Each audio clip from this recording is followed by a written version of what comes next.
Namo Bhagavate Vasudevaya. Om Namo Bhagavate Vasudevaya. Om Namo Bhagavate Vasudevaya. Om Namo Bhagavate Vasudevaya. Om Namo Bhagavate Vasudevaya. Om Namo Bhagavate Vasudevaya. Так, Srimad Bhagavatam, песня 6, глава So today we are reading Srimad Bhagavatam, Canto 6, Chapter 1, and then text from 44 to 46. So Chaitanya Prabhu, please read the Sanskrit version.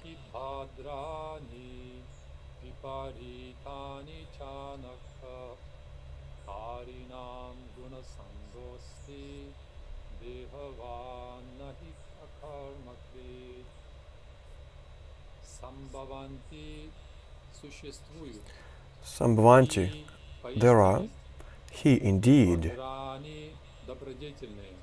Bhadrani, auspicious, pious activities, Viparitani, just the opposite, inauspicious, sinful activities, Cha also, Anakha, or sinless inhabitants of Vaikuṇṭha, Karinam, of the fruitive workers,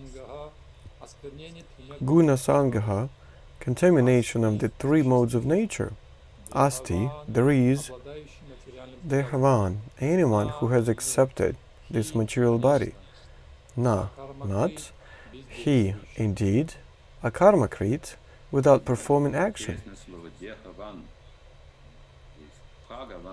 So there's an interesting word in here, Dehavan, anyone who has accepted this material body. So we are like Dehavan. So we should be proud of that. So Krishna Bhagavan, it says it's like we have the same last name.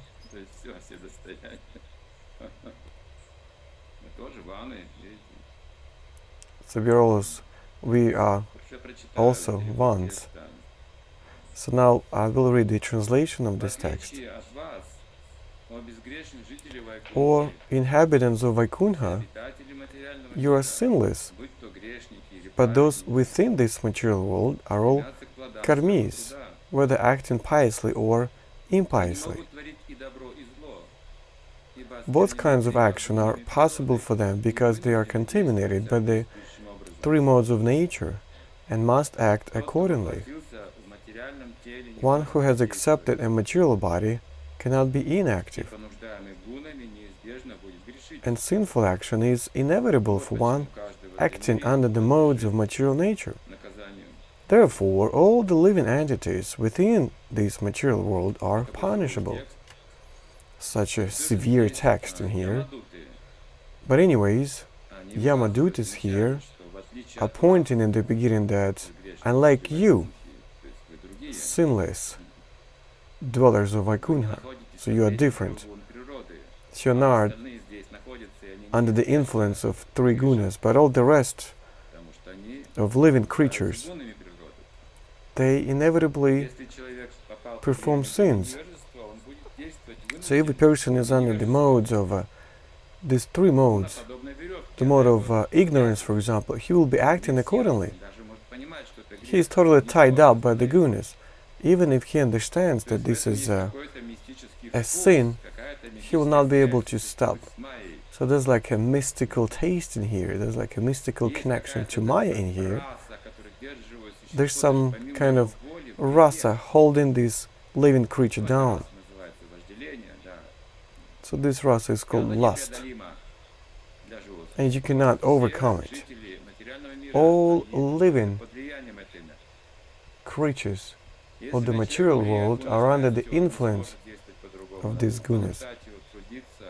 If a person lives under the guna of passion, even if he gets sick and tired of that, he will still be doing that, because there will be like a taste, some pride, some prestige, some goals to fruits of his work that he will have. And he won't be able to escape it. And also the mode of goodness. So it also takes a person to a fruitive activities, but on just a higher level. Glory, for example. This person will be trying to achieve glory. And this high position in a society.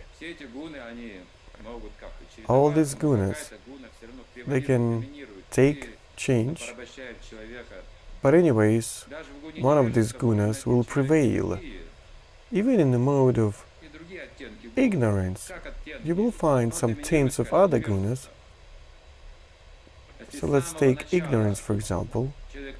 If from the very beginning a person hasn't learned about Krishna's consciousness, no matter how many educations he will get, this will still be a mode of ignorance.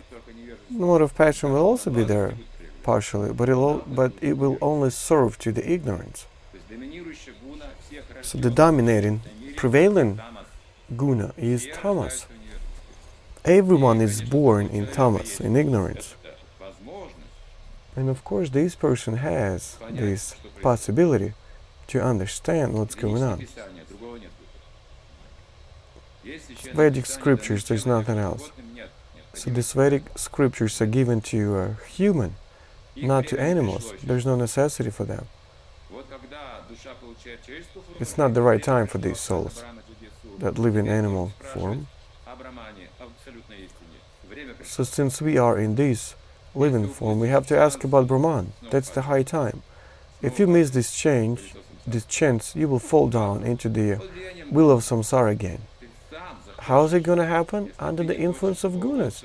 You will want it yourself, that's the point. If you don't want to go back to God, you will have mature desires. It's either you want to go back to God or you want to have Maya. If you want Maya, it will drag you down. Most surely, under the influence of its modes, you will be totally helpless. So that's the thing. The purport is short here. The difference between human beings and non-human beings is that a human is supposed to act according to the direction of the Vedas. Unfortunately, men manufacture their own ways of acting without reference to the Vedas. Therefore, all of them commit sinful actions and are punishable. You see, it's inevitable, even if it seems to me that there's no sin that I'm committing. So there's a question arises, what good am I doing? So this is already a sin if you do not do anything good. Well, I'm not doing anything bad. I'm thinking to myself, it's impossible to not commit sins in the material world. We kill microorganisms, we eat, we just act, we live. We already live in a world of violence. So we're also partially connected to this world of violence. Since that's why every living being is connected to a sin. Everything is karma.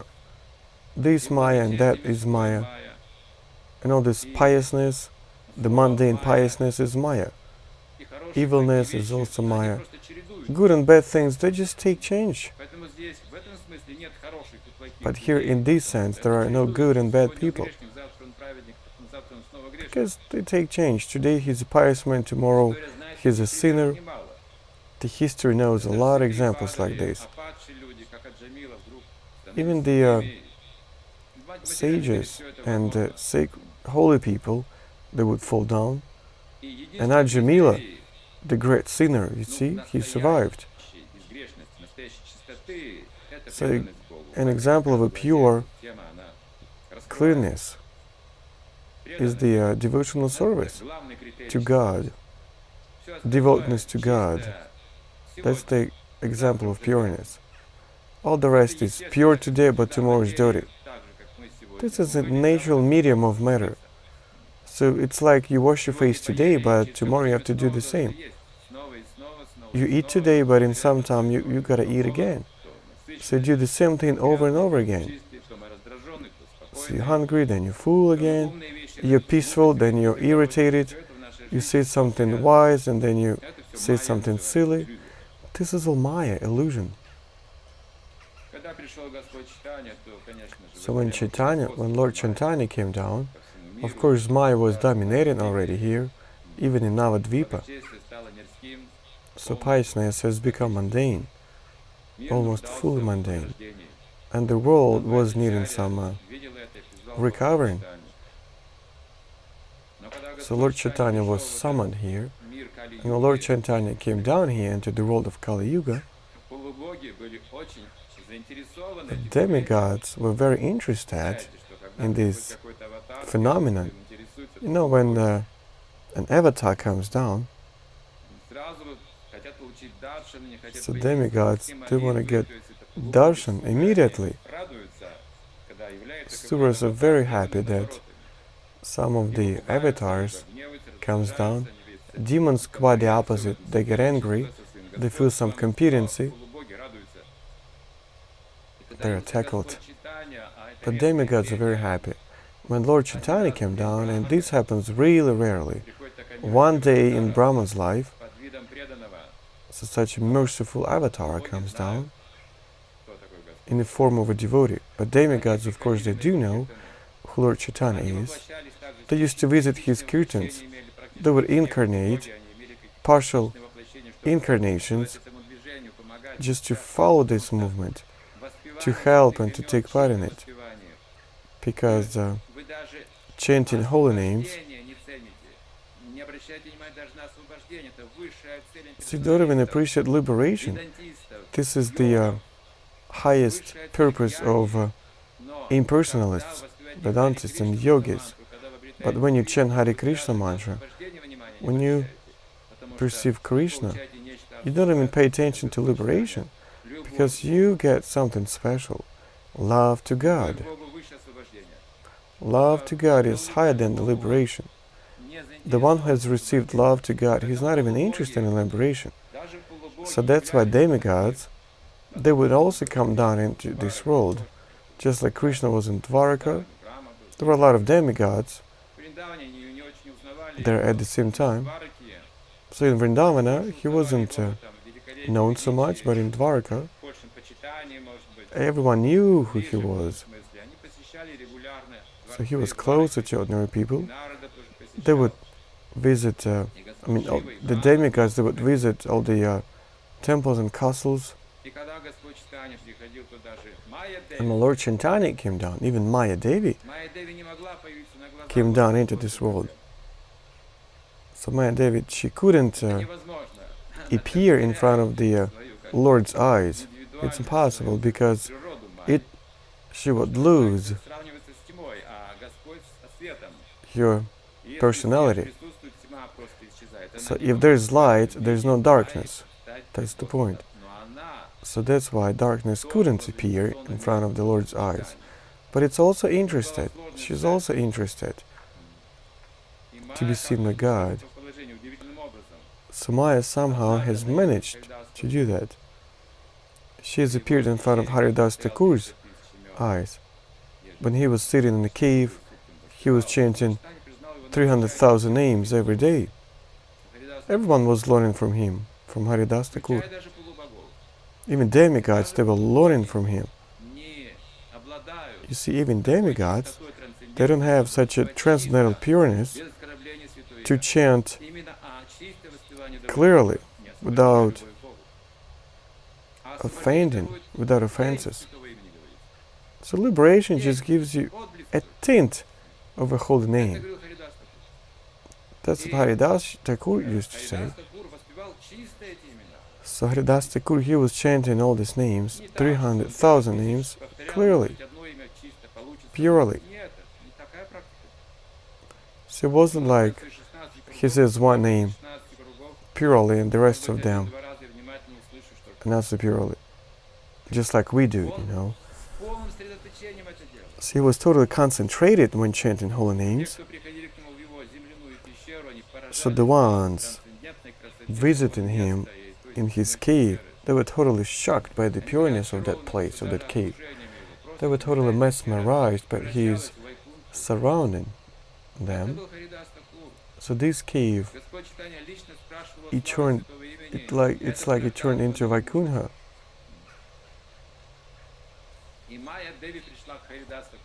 So Maya Devi, it also has appeared in front of Haridas Thakur's eyes. So it took a form of a very beautiful woman. She approached his dwelling. She took a bow to Tulasi at the entrance, sat at the entrance and said, Haridas, you're very beautiful.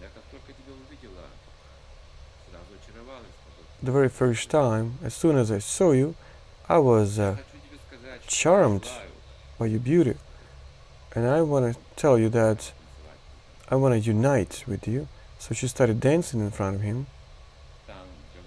Maya Devi, just imagine that. So even if Brahma saw that, had seen that, he would have gotten totally shocked. If demigods saw that, they would be overwhelmed as well. Haridas, he was totally calm. He said, Dear Maya Devi, I recognize you.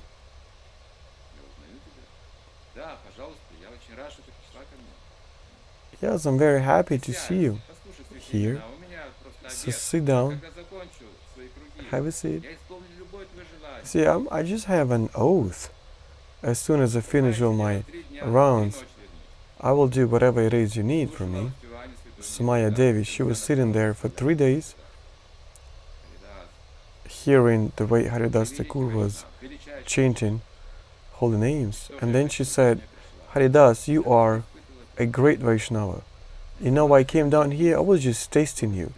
I just wanted to make sure how much you devoted to the holy name. I just wanted to check if you had the love that I wanted to get. That's why, give me this holy name, give me this initiation. So Haridas Thakur, he's realized this position of Maya, very difficult one, complicated one. So he gave her an initiation to the holy name. So this story is described in Chaitanya Charitamrita. In usual case, even if a person gets an initiation, he may fall down anyways. If his love to God doesn't get awakened, he goes back to the mundane world.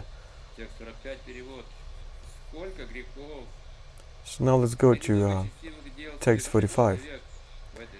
In proportion to the extent of one's religious or irreligious actions in this life, one must enjoy or suffer the corresponding reactions of his karma in the next. So we have to know this thing very well. Devotees, we don't have to be, we're not supposed to be arrogant doing, performing devotional service. We have to be responsible for what we say and do. So we have to try not to think about something negative. Success only depends on your pious thoughts.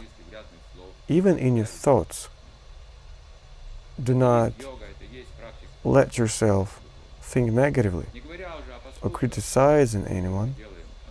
Not even talking about the actions that we do, words that we say. What is it that we want that people think about us? It's a bad position.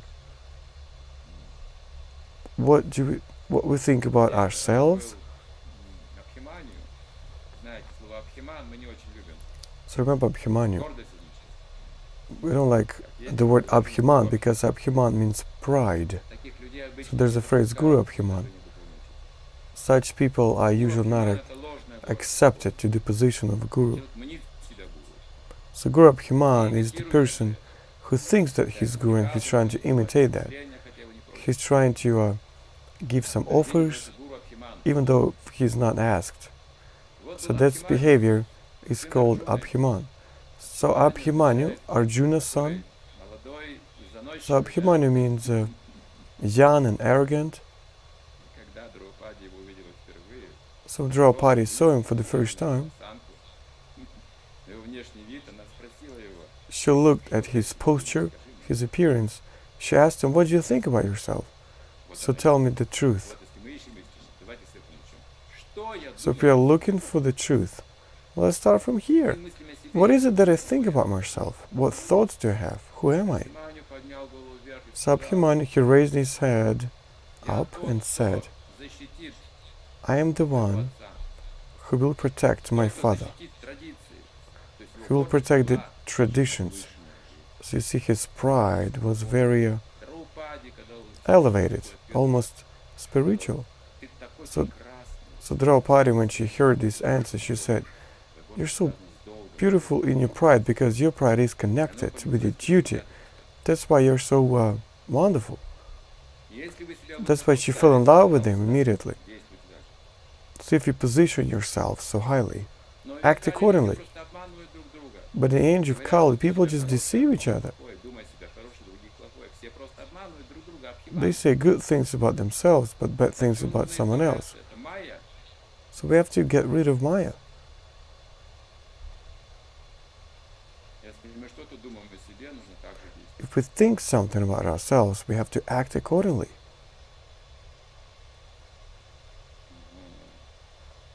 Итак, за все свои грехи мы будем потом как-то, рассчитываться, страдать.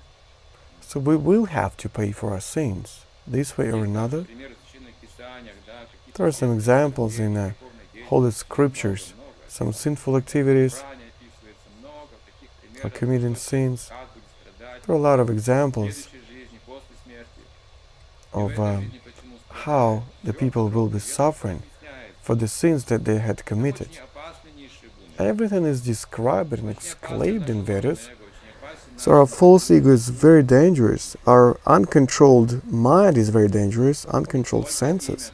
имя, только имя. В So век only Кали the holy name in the age of Kali человека освобождает от всех грехов. liberates a person from all the sins. Чистое имя, да. Only the name, the pure name, of course.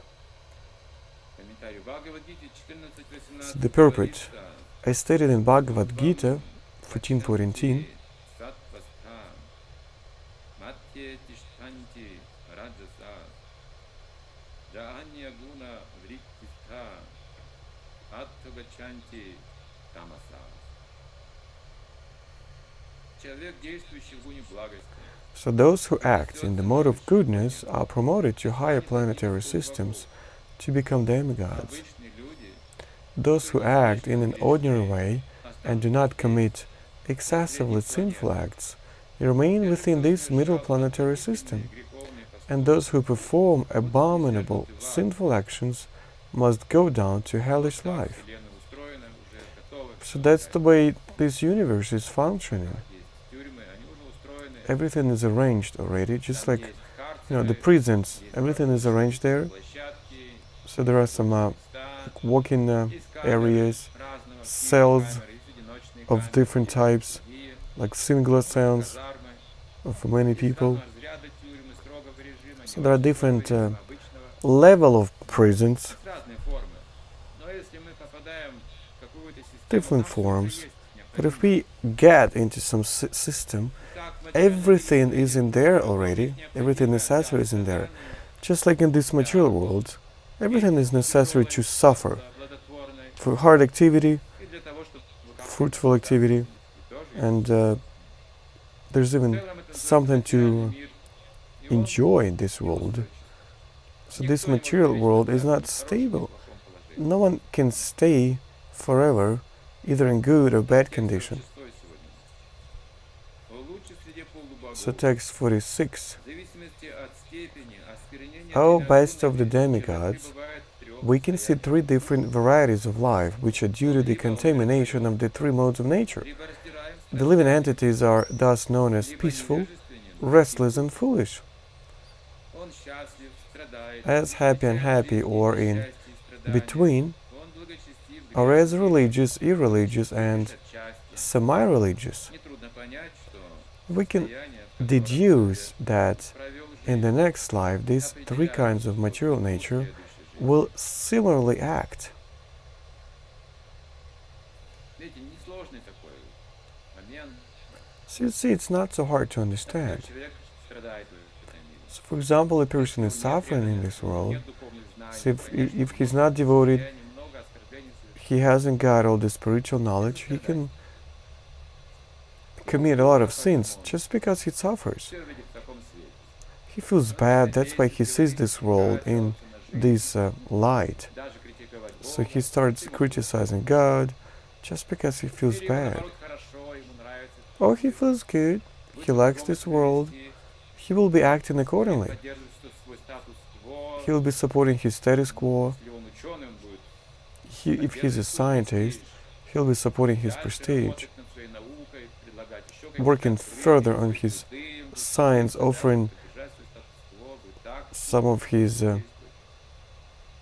Есть люди, которые studies, вообще so he отказываются will от be acting никакого accordingly. желания. There are some people that refuse to perform their duties. They're totally disappointed in everything. Hippies or bums, like homeless people, they just waste their money and time. Fallen people. То есть грех от греха. А если человек совершил один грех, ему уже трудно удержаться If you commit one в этих sin, рамках it is really difficult to restrain yourself from committing another one. единожды нарушив That's закон, an interesting psychology. говорят, So once криминал, broken the law, единожды the серьезно criminalist нарушив psychology закон, say, уже этого if you break the law seriously, you don't have this limit anymore in your невозможно consciousness. даже это может сделать. Для него уже You нет can't even do it again unwillingly, как табу, да, not even understanding that, because you don't feel называется. this Слово, которым подчиняются все, и boundary даже anymore. племени, все женщины, дети, все это сказал табу, все. So if you say taboo, that's forbidden, right? Но если кто-то нарушит табу, But if либо someone строгое breaks наказание, this либо taboo, табу больше it's не even you get punished very seriously, будет. or there's no Строгое taboo at all. наказание, It doesn't exist anymore. тогда табу нет. Вот Either такие punishment or no taboo. материальные миры, да. Законы могут So менять. these are the laws of this Человек material может world. менять законы Well, yeah, we can change the по laws желанию и поступкам. just Поэтому with the help of his благо mind уйти or вниз. actions. So that's why you С другой can стороны, может go восстановиться, down from the mode of но goodness. долгий процесс и болезненный процесс. But on the other hand, you can Когда человек recover. падает в нищету, But it's a very low and страдания, в болезнь, painful process, because if you fall в down беспомощность, to poverty, в отчаянии, having diseases, плакать, you become helpless. You start crying, asking for some либо становится mercy, либо начинает смиряться с жизнью, support. He either becomes смиряется. commit Долго suicide, страдает, может быть, and, не одну жизнь даже рождается в and таком he положении. suffers a lot. And he probably gets born in this Когда position по-настоящему for смиряется, many lives. к нему снова приходит возможность. Смирение But when означает he становиться слугой. really puts up with И it, малейшую вещь, he которую becomes a получает, сразу servant. хочет как-то использовать. Понимаете, And anything каждой крошкой, he gets in this life, каждой копейки, he понимаете? wants to use it accordingly. Да, вот люди проходят like in a через такие spiritual испытания, way. через голод, через войны, через So people go through a lot of через болезни, tribulations через and miseries, к пище, к деньгам, and they become very соседям, attentive to своим life, детям, to которых food, to воспитали, money, чтобы они были to the людьми, neighbors and беспокоились о каких-то their хороших children. вещах. И постепенно они They поднимаются start до этого уровня. worrying Некоторым просто семью about приходят, some великие things. человек поднимает их. Такие примеры я тоже знаю. Sometimes a great person comes into some family and he raises this family. Алкоголизм, все. Ребенок брошен So I've known such a family, totally degraded family because of the alcoholism. A child was left out in the street, but the devotees found this child, and now he's a devotee as well, very successful person. But that family was totally doomed. Just sometimes, there's just some person coming into your life helping you. If a help comes down from above, it's either the God comes down himself or he sends someone. Because for a person himself is almost impossible to overcome these gunas. And there's an special mercy when God sends a spiritual master. So we have to be ready for that, of course, because if you accept your spiritual master, your tests, they only begin. It's not over yet, it's just the beginning. You all will have a lot of tests. So not everything that we have, accordingly to the law of karma, we have to do. We will have a lot of tribulations and tests. So we have to learn. We have to get to know a lot of different things, happiness, unhappiness. We will learn what it is. So we get very firm intelligence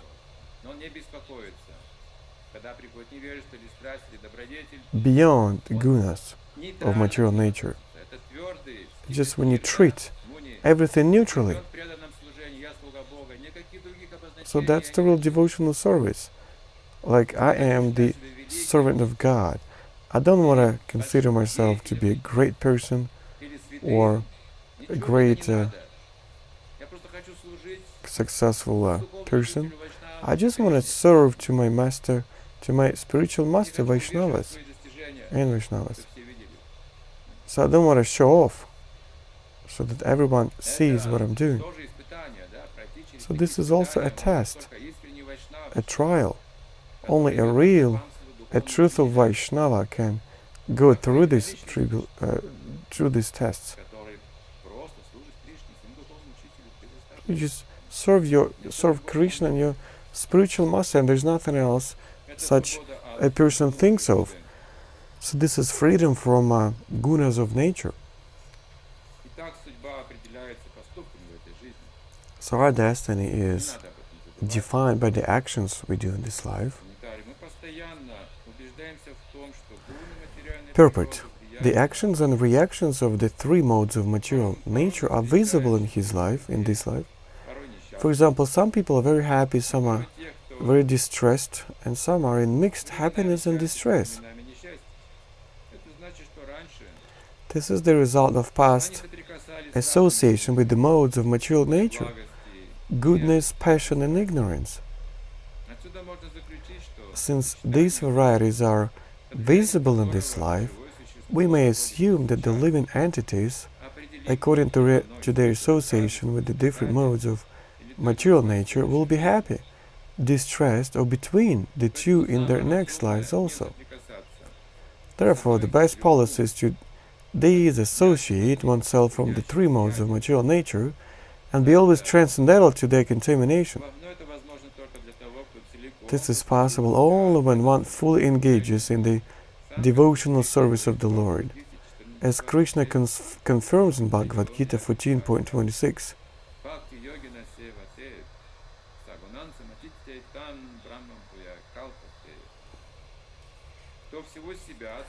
One who engages in full devotional service, who does not fall down under any circumstance, at once transcends the modes of material nature and thus comes to the spiritual platform.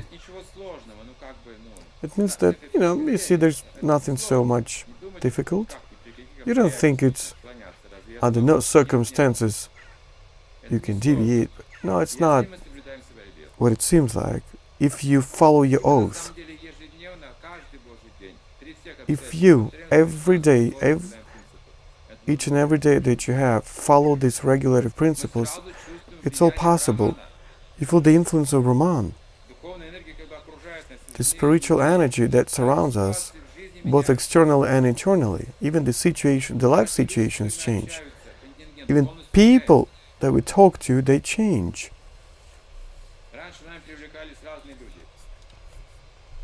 So back in the time, we would attract different people, but they were all attracted by us, even if they were bad people. It was no coincidence. Sometimes bad people came into our life that we got disappointed in.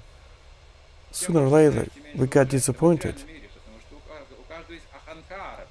It's like the more you know about this person, the less you respect this person, because you know so many details about this person. Even your close friends, we all have all these weaknesses. So As they say, don't trust your friends, because when they become your enemies, they will know everything about you. So you have to be really careful in this life. In this mature life, you can slip anytime and fall down.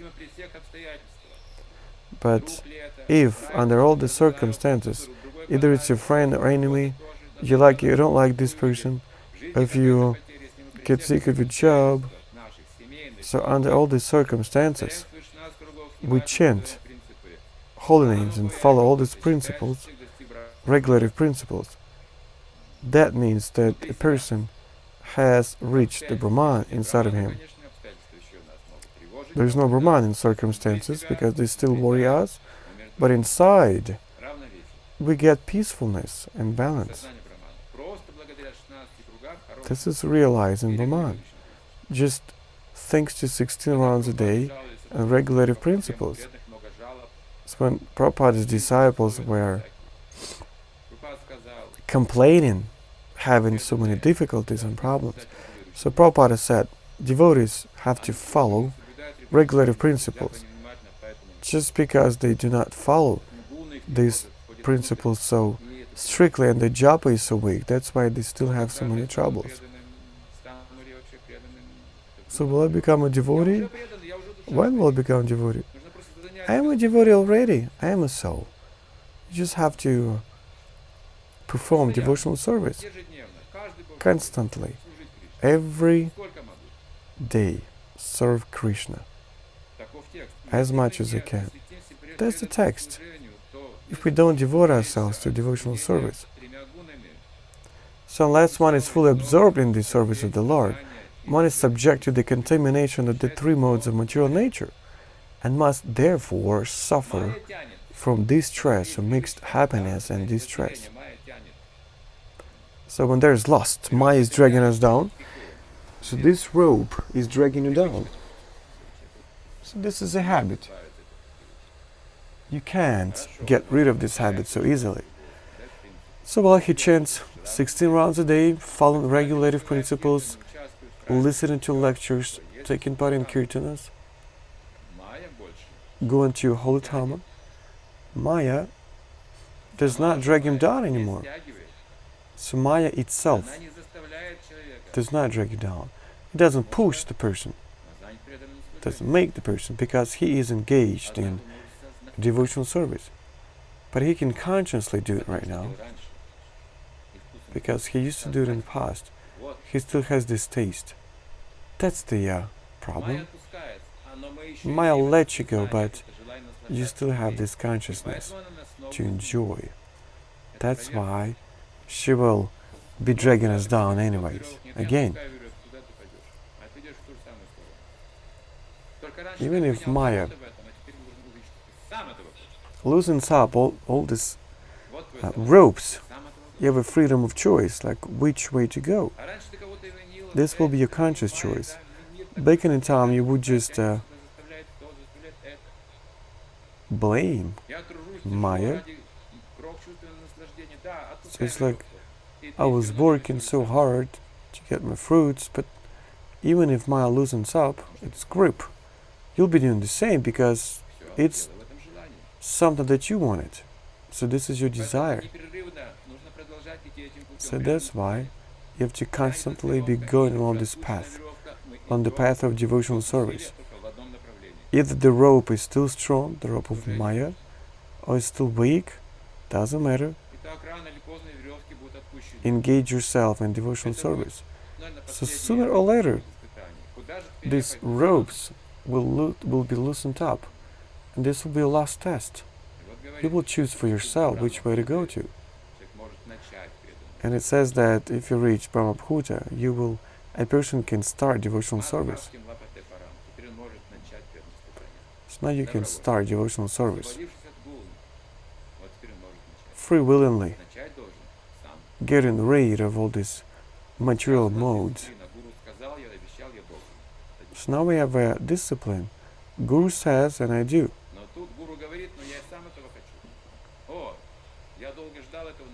But here, your Guru says, and I want it myself as well, saying that I've always wanted to have these instructions. And that's the thing that I want to do. Это и есть наставление Бхагавад-гиты, это и есть слова Кришны, то, что каждый на самом деле хочет больше всего на свете. Но сначала So it's the thing that you want to do the most in this life. These are the instructions of Bhagavad Gita. So we are just watching ourselves. We have to watch our mind and behavior. And this brings a lot of benefits.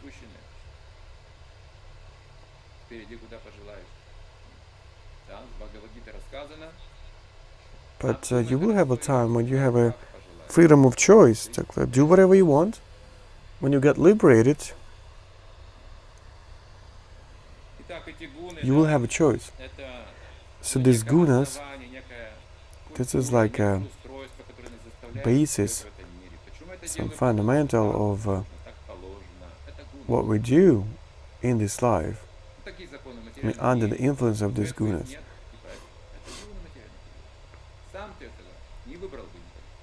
So you wouldn't have chosen all this life for yourself, ever. You wouldn't have chosen to go to work every day, count this money, or get married, raising children. If we were showing our lives in details, probably not everyone would agree to incarnate into this life again. Not everything corresponds to our desires. We are made by the laws. Come on, these are just the gunas of material nature. That's what we have to get rid of. So these gunas are located beyond and inside, externally and internally. You cannot fight them externally. You have to break them internally. This is all possible. A soul can feel itself liberated.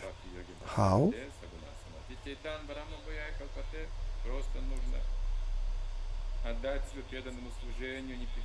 You just engage yourself in devotional service and do not deviate under no circumstances from this path.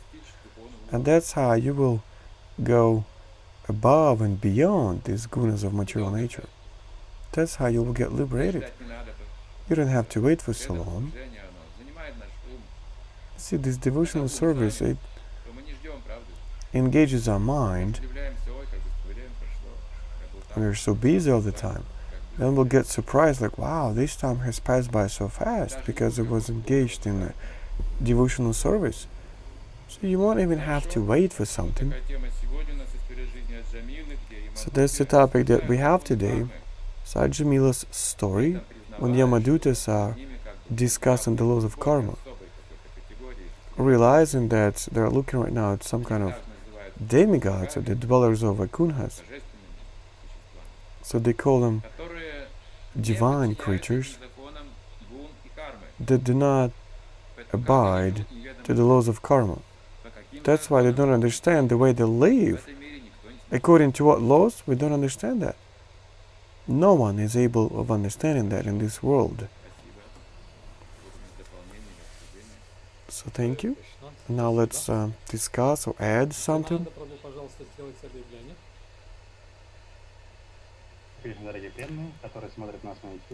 So dear devotees, send your questions. So you have all the instructions on our website and all our instructions right below the video. So those who are in Zoom, raise your hand, we'll turn the mic on.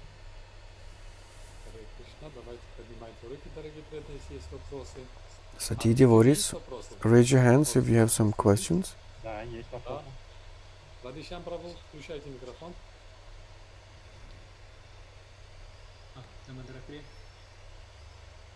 Вы первый подняли, поэтому давайте, Радхишам. Или как джентльмен уступаете. Харе Кришна. Вы говорили, молчание значит согласие.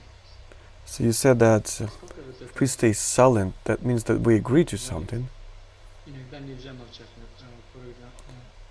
например, Драупади, когда So for example, насилие там разбивали, Draupadi when she was getting undressed in front of the other people, but her husbands, they were remaining quiet. But of course there were some reasons for that. And also I've heard that so devotees that they should not be talking too much about like if something is fair, something is not fair. So how to understand it correctly? Like staying silent, what does it mean? So that's a good question. Silence, we mean that relating to the material things.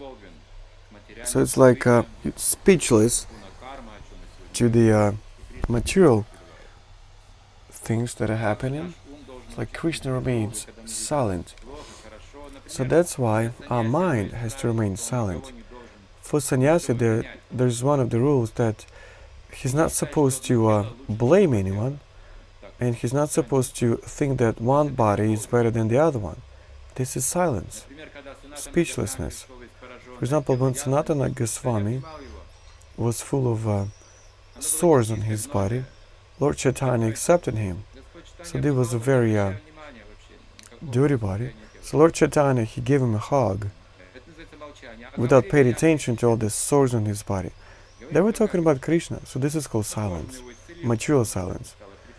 But later on, Lord Chaitanya healed him because it was a hindrance to our devotional service. So our position of silence in ISKCON is actually preaching.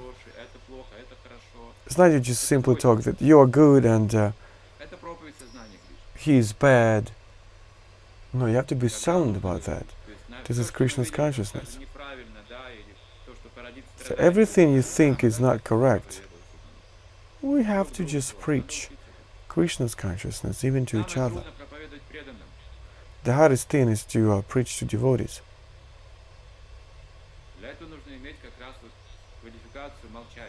So that's why we have to have this qualification of being silent, of tolerate, and to preach Krishna's consciousness. Exactly this kind of preaching takes up devotees to higher levels. When you're not interested in better good things, thanks to preaching, we can learn how to do it. If we stop preaching on the transcendental level, we will be thinking again who's right and who's not. So Bhakti Siddhanta Saraswati said, there'll be a fire here, people will be having a lot of quarrels and fights. We already do it. But that's not the point. The point is that we have to preach our movement to the world. So he used to say that too. We have to know how to use our tongue. It is very easy.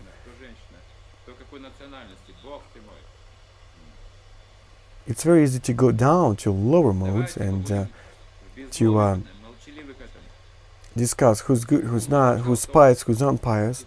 You have to silence your mind. That's when you'll be able to hear the voice of the Super Soul. Thank you.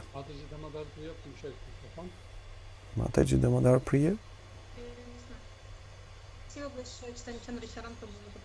Thank you so much, Chaitanya Chandra Charan prabhu, for such a full explanation of these verses. I have many questions, but the last thing that you said, I was touched by it very much. So if we stop preaching transcendental level, we will go down to the level of discussing who's right, who's not. So I've just recalled one thing. One of the preachers said that we don't preach pure bhakti to devotees. So I have a hard question relating to that. When we are judging who's right, who's not, so associated with devotees, so devotees, they tell us all these things, they worry about,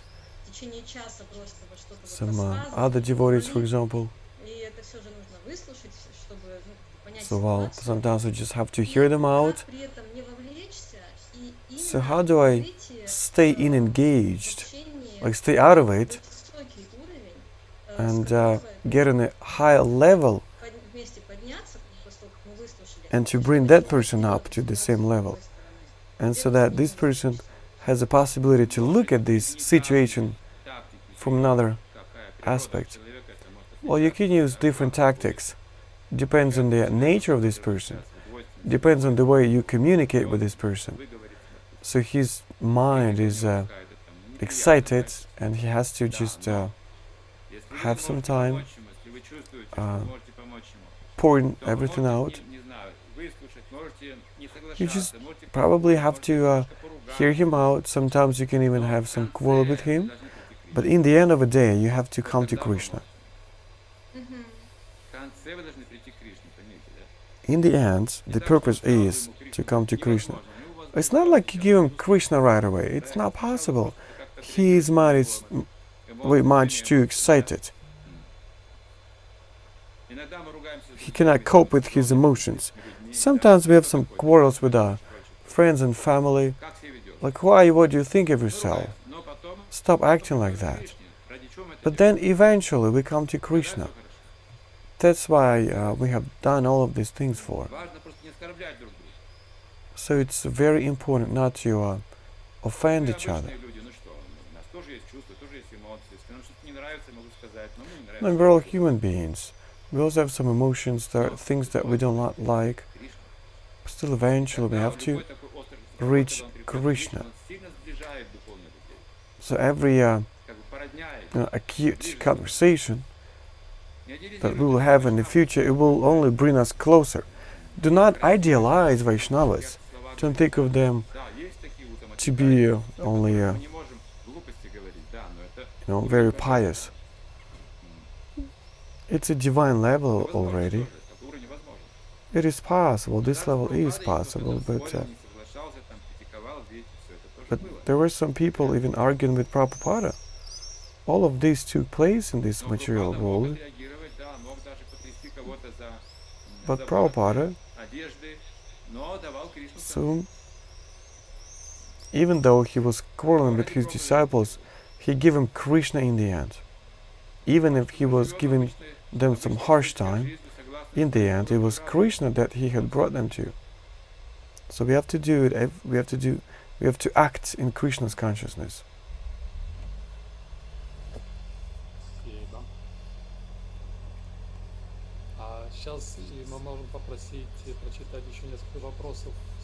So now we can read some more questions from YouTube. But before, I wanted to ask one more question. So I said yesterday to my Maharaj. So I will ask the same question to you again today. So probably you've already discussed this one. So this is connected with the pandemic spreading all over the planet, this COVID-19. Some say that this COVID has an artificial origin. There are some other people saying that this is a natural phenomenon. So there are two camps right now. So some of them for vaccination, the others against this vaccination. So there are awful things that people are saying, and most of these people are confused. And ISKCON is not an exception. There are also some devotees in ISKCON that are for and against it. So today we've read about the laws of karma. So even for those who are in the mode of goodness, he will be acting anyways.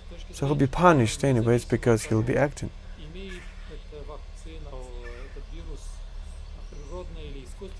So regardless if this verse has a natural origin or artificial one, it has happened anyways. So this means that it's been given to us from above. A green light has been given from above. So this is our karma probably.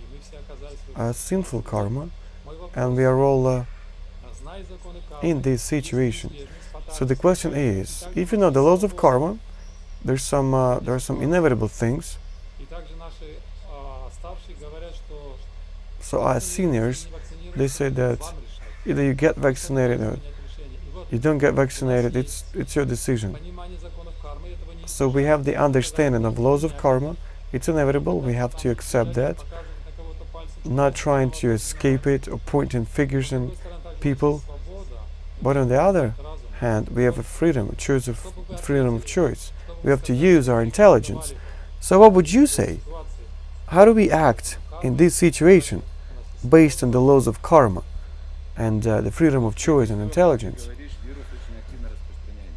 Well, first of all, this virus is spreading very actively. See, it's very active. It can spread itself. So we have to learn from this virus. See, wave after wave, it does not allow us to relax.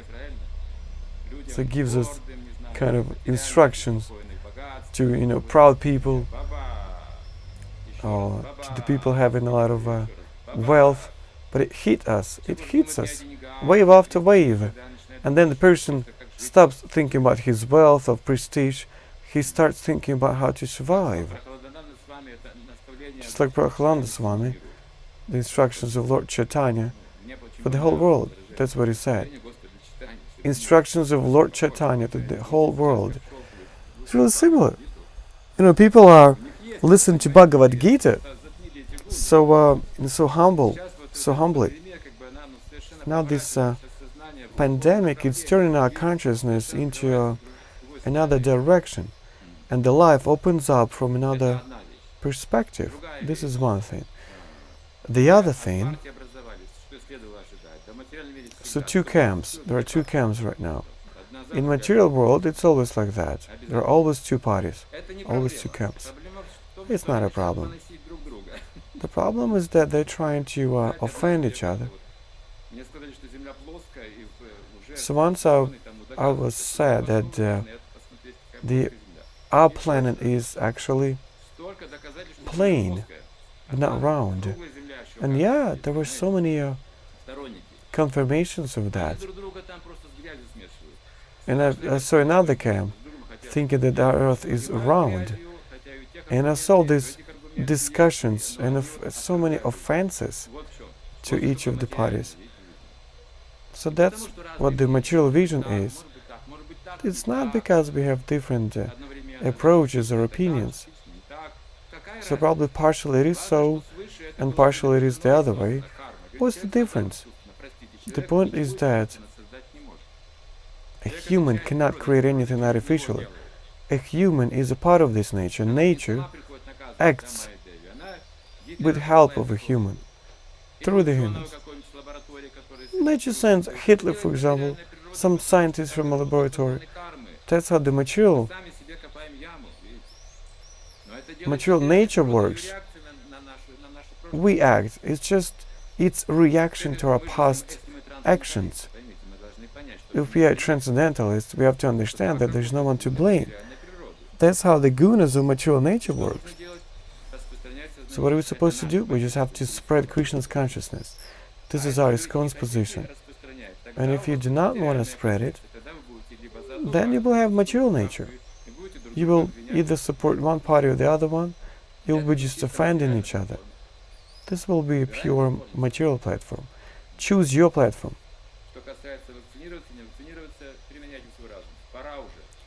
Use your intelligence as to getting vaccinated or not vaccinated. We'll see. The one who will survive, we can say that he was intelligent enough. So decide for yourself. Anything we say right now, there'll be an opposite party. So why do we raise this turbulence? Just preach.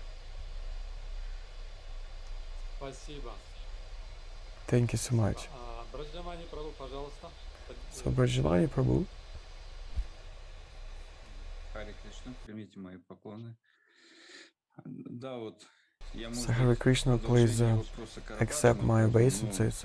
So probably following the questions of question of Karmīs Prabhu, but probably on different angle. Yeah, we always have to turn our intelligence, to activate our intelligence, but sometimes we see that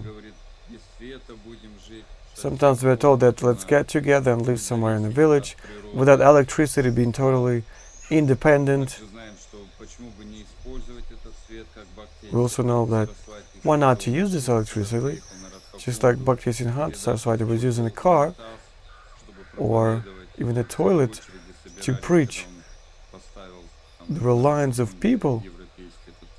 So when he put up a European toilet in Vaikuṇṭha, so then milk,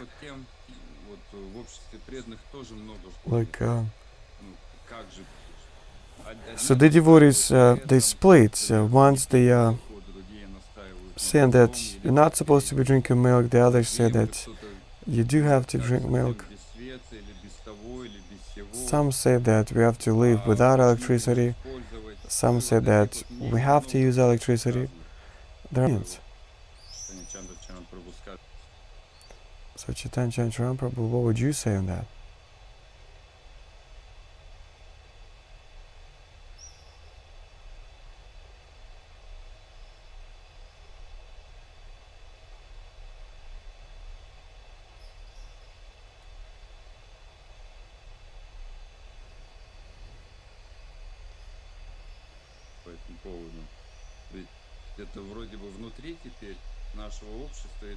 So it's like inside of our society now, but still there's no mutual agreement on that. It's not possible. I mean, you don't understand. It's all an individual thing. We're all individualists. We can't think in the same way.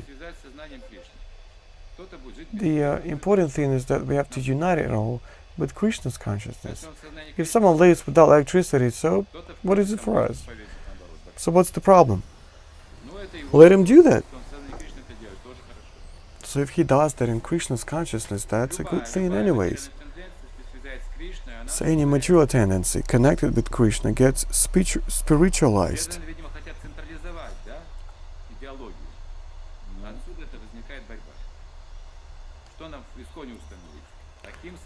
So ahimsa молоко, some other kind of milk. Someone will be for that, someone will be against it. You can even use this milking devices these days. And of course, even in ISKCON there will be different opinions. So do it the way you understand it on your level, but just connect it with Krishna's consciousness. So it turns out that there will not be one opinion on all these questions.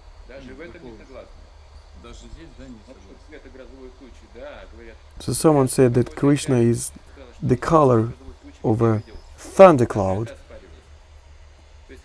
but some can say, no, it's not true. I think it's different.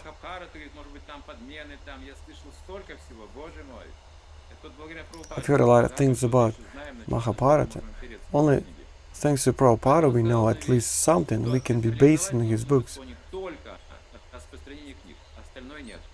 So spreading the books, that's the only thing that has to be centralized. Do not centralize anything else. Everyone has the right for his own opinion. So there are books, there are some basis, some practice. These are all centralized. Do not centralize all the rest of the things. You will inevitably have some conflicts. So now relating to these recommendations about milk, ahimsa, not ahimsa, it looks like it's just a recommendation. It's just a vector that we have to go to. like a stimulus to create our own farms so that we have our own cows that we take care of. Accordingly, we milk and drink this milk. That's the thing Srila Prabhupada wanted in all our acharyas. So farms and getting rid of material attachments. So yeah, we have to strive for that.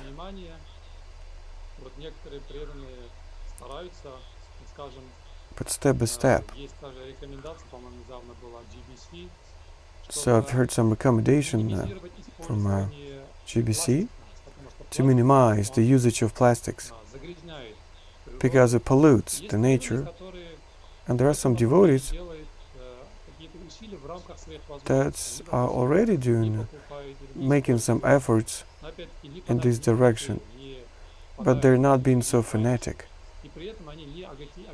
Do not fall into extremities.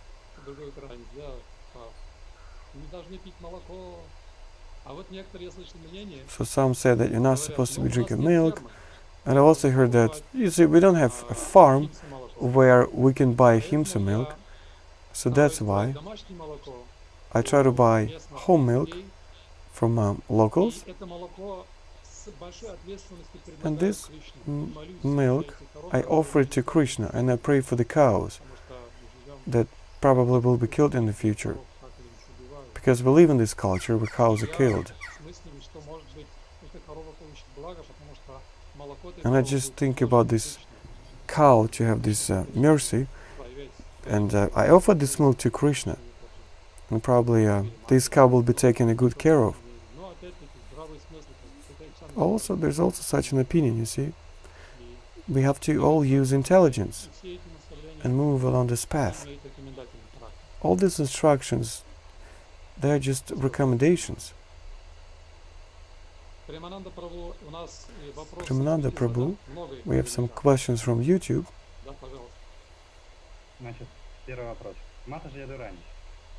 So Mataji Yadurani. So what's a religious society? How is it different from a cult, from sect? So sect actually can be used practically to any person. This notion is so blurry. You can use it anywhere, to any group of people, any family or even person. So sect comes from the word of sector, part of a whole. Just a group of something, a part of something. I asked this question in India. I asked what sect meant. They said, like negative or positive. And they said, we have a lot of sects here. They're all positive. It's just, they have their own opinions. Just like a science, there's physics, mathematics, quantum physics. You see, there are so many sects. Arithmetics. So there are just parts of the whole.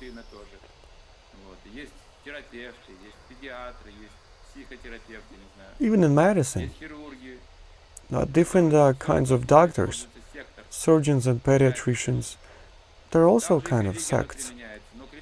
And it also refers to religion, but we usually treat it as a negative term. So when we say the earth is round or plane or flat, so some said that it's flat, so these people are dangerous. And they blame each other. So this is a state of mind of a sect. When they want to fight each other, they lose the freedom of thought, because they have to. They only want to have their own opinion. They don't want to hear anyone else's opinions. So back in time, in Vedic times, a doctor was just a doctor, not a surgeon or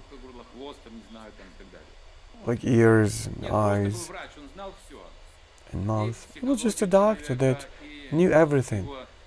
The psychology of a person and its vascular system and digestion system and the bone system, Ayurveda was including everything. So now there are so many sects. So you go to a doctor and he tells you, don't go to a surgeon, they will cut everything off. The surgeon says, so if you go there, they will treat you for too long. Let's just cut it off right now. This is also a sect. They exclude everyone. Maybe softly, but still they do it. So this is a sect state of mind. So this is an activity in a mode of ignorance. When the person thinks that only his activity is the most important one, and the rest of the things are not important.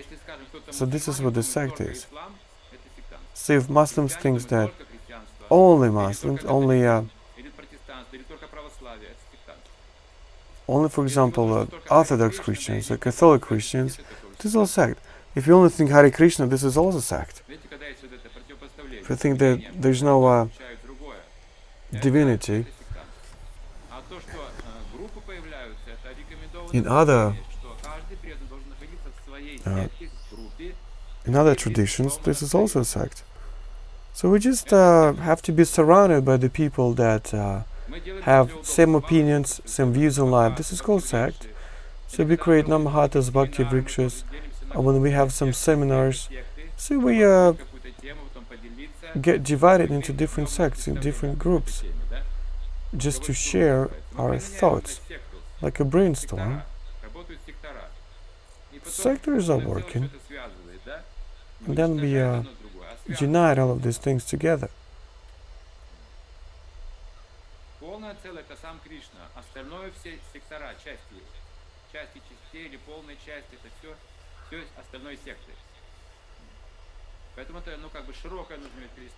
So there's only one solid thing, but all the rest are just sects. But it's a positive thing.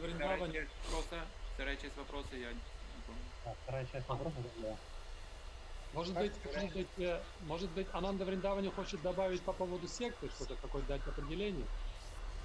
So maybe Ananda Vrindavani wanted to add something. So Ananda Vrindavani, you raised your hand to add something about sect? So Hare Krishna, Devotees. Yeah, I just wanted to add something, just to confirm what Chaitanya Chandra Charan prabhu is saying right now by historical example. Very good explanation. I wanted to say that historically the term sect itself, it appeared in the frame of Christian culture and wasn't anywhere in any religion, because Christianity historically came from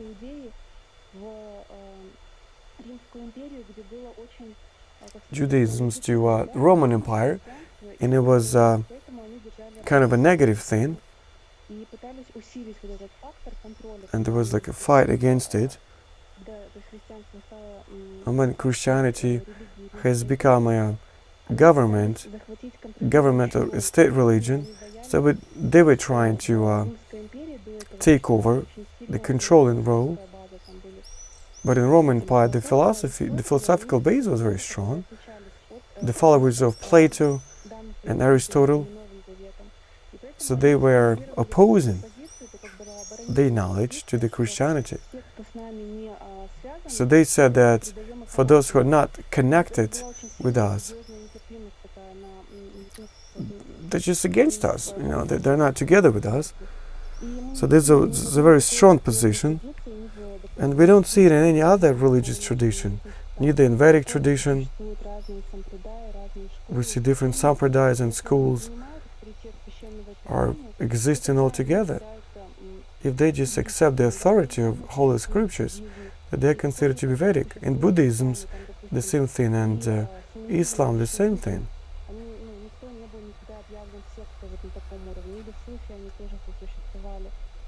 So in Sufis, they're all living together. They coexist. Probably sometime in the past, they used to have some quarrels. So this approach, the sect, the word sect itself, it has roots in Christianity.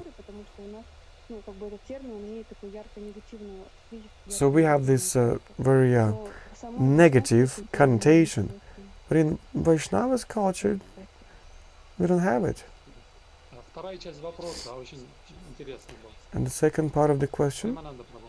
Вторая часть, значит, как проявляется гуру Абхиман у старших преданных и как ему противостоять? so how does Abhiman Это старший преданный задает вопрос, или младший? manifest, Матушки, я дурани. and how do we recognize it?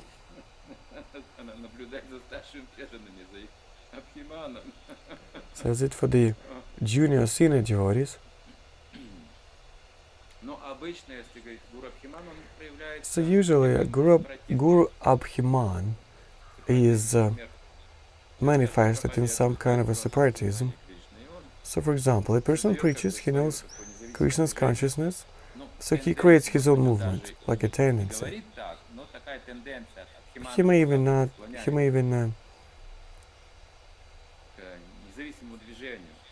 he says there is not like even an independent movement. He may even think that if not me, ISKCON would fall down, would fall apart. So thanks to my preaching, so many things are supported. Thanks to me and my tendency, this is Guru Abhiman actually. So there was an occasion like that.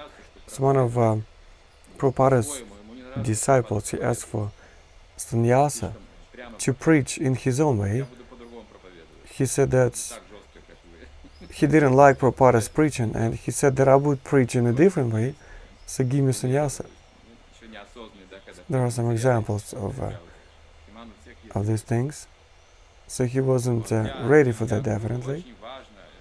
So for Guru, it's very important, this criterion like humbleness and respect, reverence, and patience. These three criteria are very important. If you want to lead your disciples, you have to have a lot of patience and humbleness and respect. You have to respect all of them as well, taking into account that all of them have some abhiman, some laziness, some sins. So you have to accept all of these things. You have to be patient. Otherwise, how can you even perform your duty? Guru Abhiman, his qualities are not developed so far, but he's trying to act on this level. So usually he acts using Guru as his position. So he starts ordering, he changes his intonation. He even has this set of mind, imitating real Guru. For seniors, this is obvious, but the junior ones, they may not even recognize the Abhiman Guru.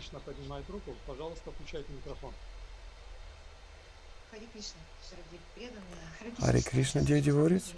Hare Krishna, Chaitanya Chandra Charan prabhu. So thank you very much for your explanation. So I felt all these gunas influence so much today, and I understand that I'm under such a strong influence of gunas. And in connection with that, I have a question. So while I have all these material desires, so I'll be acting accordingly in these gunas.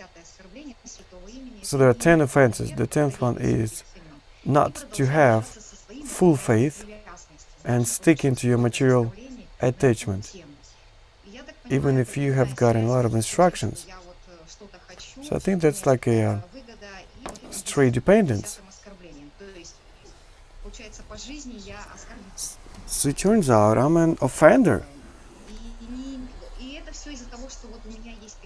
And this is all because I have some material desires. I've always been frightened of having some situations with no way out. And that's why you call up to God.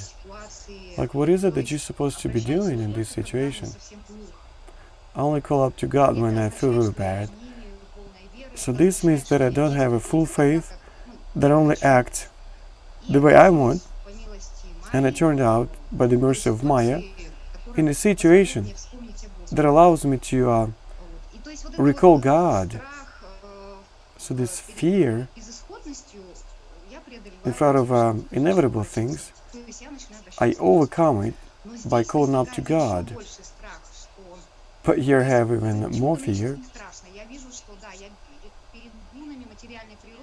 Well, I see that in front of the gunas of material nature, I am no one, but it doesn't frighten me for some reason, and I stick to my physical desires. So I can't understand where I'm confused. So my mind is telling me, that's fine, we'll figure this out. You can survive in any material situation, you'll get accustomed to that. So suddenly I felt that I don't have this desire to hold on to your holy name. I don't have the desire to refuse material desires. So vice versa, I have this fear. How do I refuse all these material desires? Well, I do have some taste in spiritual, in the holy name. It pacifies me. And then I understand that I just can't live like that. And I'm frightened by that. Like living somehow. So I'm sorry for confusing you. So I hope you understand what I'm saying and you help me to figure out my confusion. Well, you like telling bad things about yourself. So you've said so many things about yourself right now that might be not true. So okay, so let me agree with you. You're the worst one on this planet.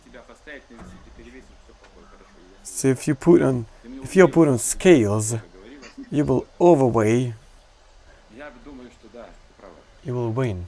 So I think, yeah, you're right.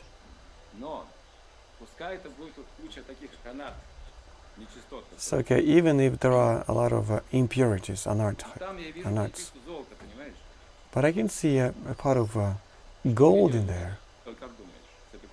So what do I do with this gold? Should I take it out? Or should I just leave it there? Take it out, of course. So do the same way. So Guru has given you devotional service. You do it. This is not anartha. This is artha.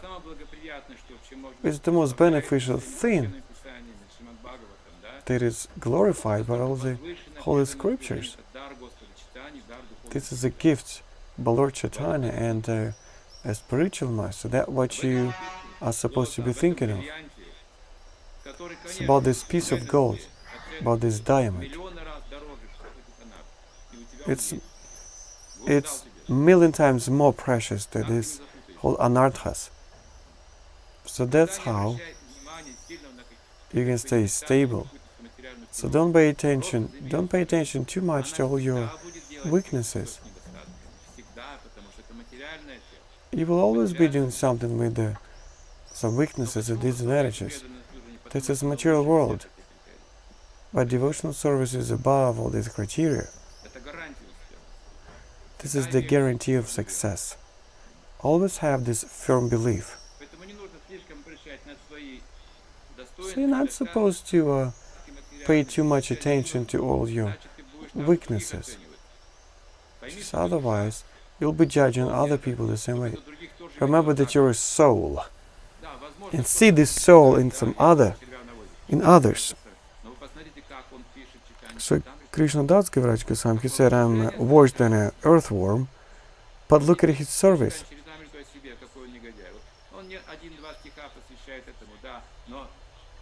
So he just dedicated 2 verses to himself, but all the rest to the devotional service. So if a person is not proud and he understands his weaknesses, this is a natural thing. So you will not have Abhiman. Anything I do, it's full of weaknesses. So now, even now, when I'm giving you this answer, I feel a lot of disadvantages in my answer. A whole bunch of them right now. But I'm still doing it. Why? Because I want Krishna to be satisfied. I want you to receive Krishna.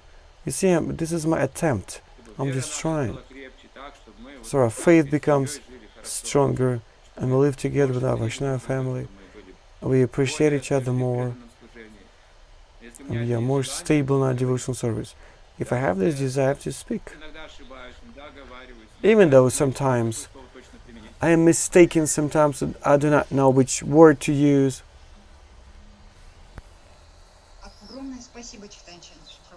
Thank you so much, Chaitanya Chandra Charan. I've just heard so many details for myself. So I have to stick to this piece of gold. And I think it's a terrible thing when I transfer my own opinion on others, opinion about myself on others.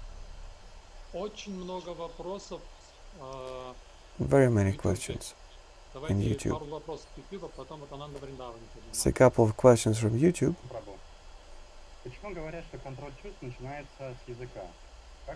Why do we say that the control of senses start with the control on your tongue? How do we understand that? Well, yeah, tongue is the most active organ of senses. As you know, a tongue is an organ of action and perception.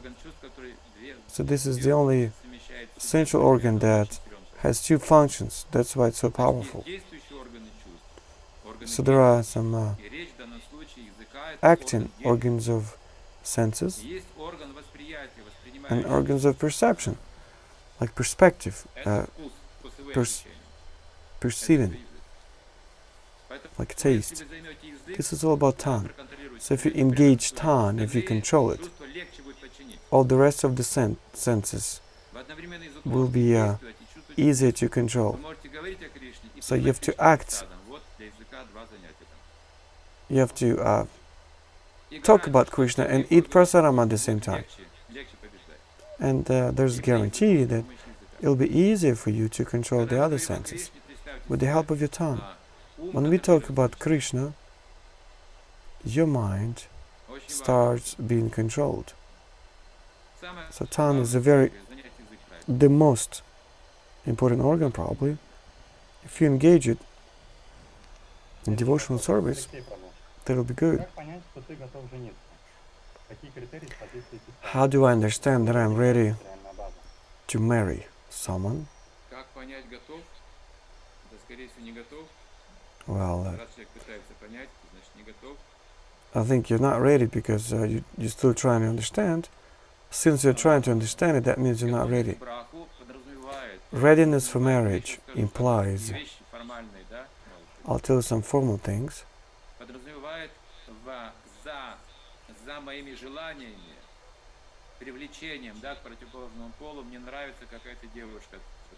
So I like some girl,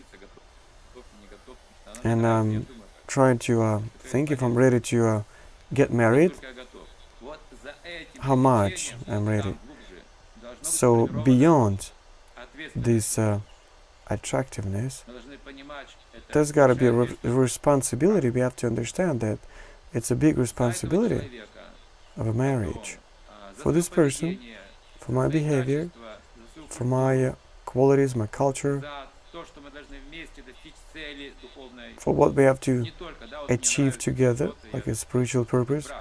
It's not like I like someone and want to get married to her, well, to him. These factors must be also present in our consciousness.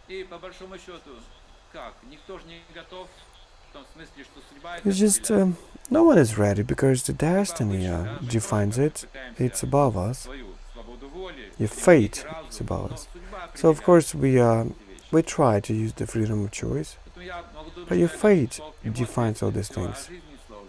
Even though I think that I'm ready and I take up this responsibility, and very often do we get disappointed, or the senses, they just fade away.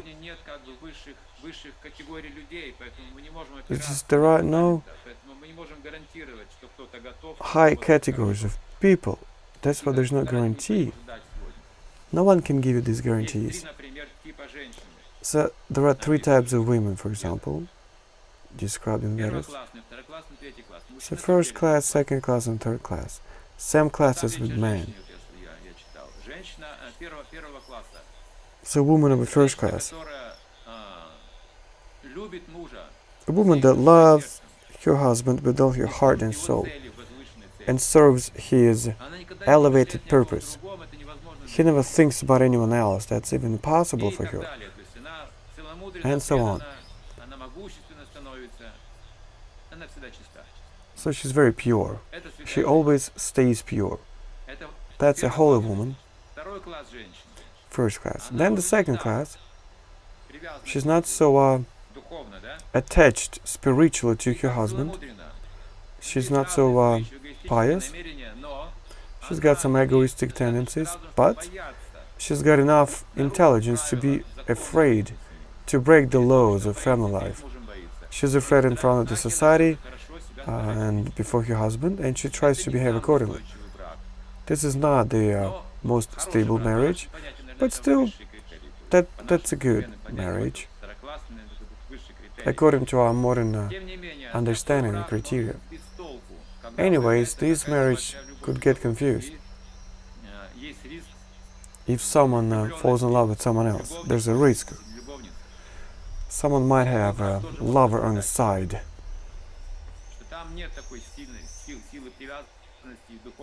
Because there's no such a strong attachment, spiritual attachment. Only fear of law. And the third class of women,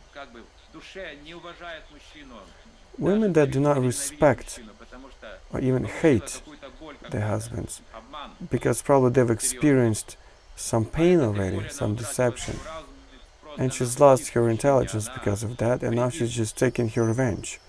She's harming this person, anyone that she gets married to, so she harms emotionally her husband. So such women, they only change the husbands. So you see three categories.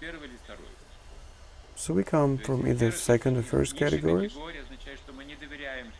If you come from the lowest category, you don't trust either women or men, like hoping for Krishna's consciousness, but there's no guarantee. So more confident family, when they at least know Vedic culture, they do care about what the society will say.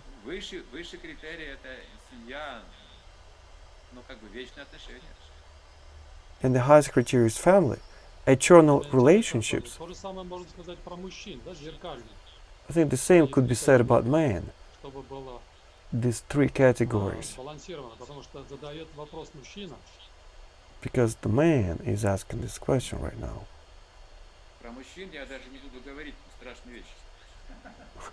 There are some terrible things that I can say about man.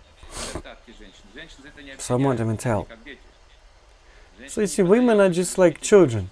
We should not criticize them. We should criticize men only. Because women, they will become the way the men want. They're like subordinate to men. That's why they become so, because the men want them to become. So, why do women get perverted right now? Because men want it. A woman is subordinate. So to work with men, first of all. So how do we inspire women to become the first category woman?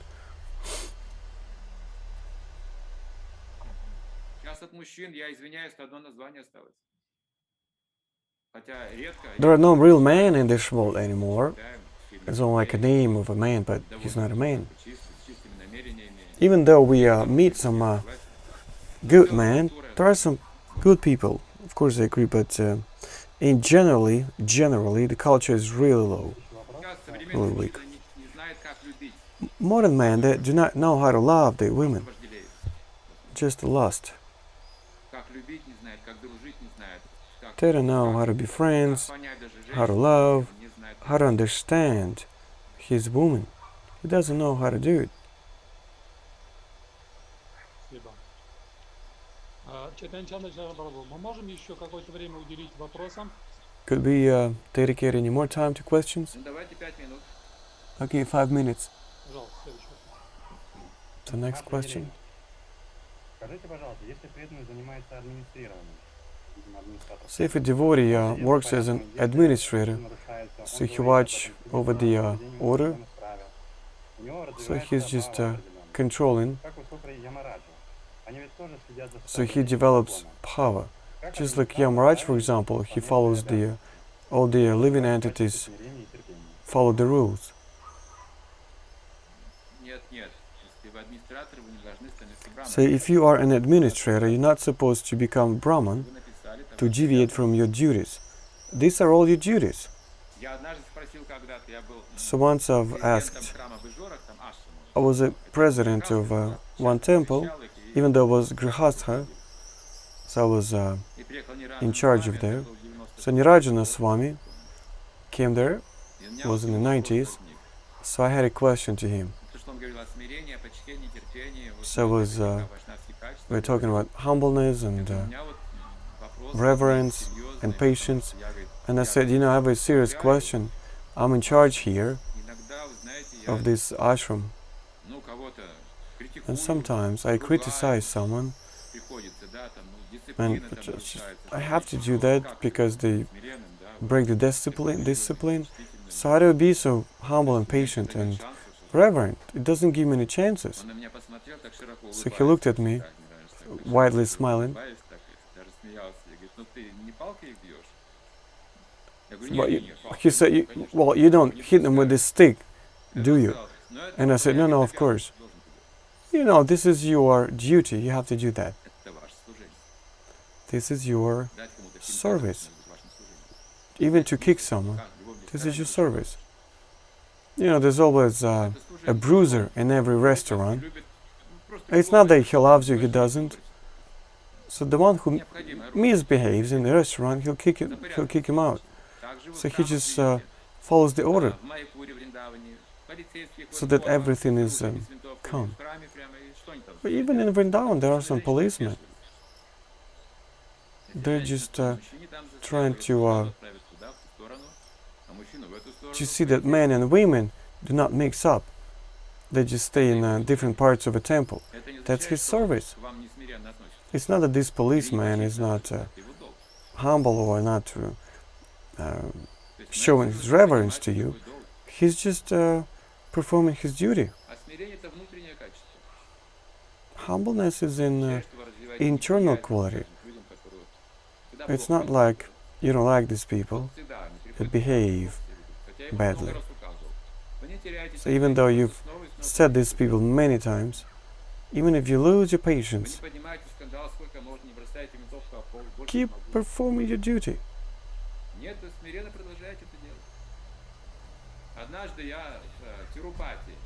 So once in Tirupati, I've approached one policeman. Everything was arranged on a very high level. The organization was very good, because there are hundreds of thousands of people there. There's a whole bunch of offices. So the discipline was of a very high level. And you cannot bribe this policeman there, it's impossible. So I asked one policeman if we could enter there. So he said, no, you go there. And I said, we are foreigners, we don't know what to do, maybe this way. He said, no, without... So I've asked him 3 times. He said to me 3 times the same thing. Go that way. So you see, he didn't humiliate me, he didn't do any harm to me, and I even I understood that he was just doing his duty. He was very strong. But if you roll down to offending some people, fighting, quarreling, and if you say, I'm so sick and tired of doing the same thing every day, of telling the same thing, that means that you lose your patience and reverence and humbleness. Последний вопрос. Last question. Бага Рахи, да, прабhu. Как преданным помочь своим родителям, которые хотят развестись? So how to help my parents that want to get divorced? If they want it, it's real difficult to help them. К тому же уже, если ребенок вырос, да, если сын вырос, In addition, развестись, скорее всего, так if their son is grown up already, но уже most probably they will do it. взрослый ребенок. So probably an adult child will not get traumatized so much because he's an adult already. The divorce is very dangerous when children are not grown-ups. When they grow up, they may be already kind of detached. So it's painful when children are little, but when they are grown-ups, it's not so painful. So let them just live the way they understand it, the way they can. I don't know what to say. It's your opinion, your choice. They have to have a common purpose to keep on living together. If they have this mutual purpose, of course they will be able to live together.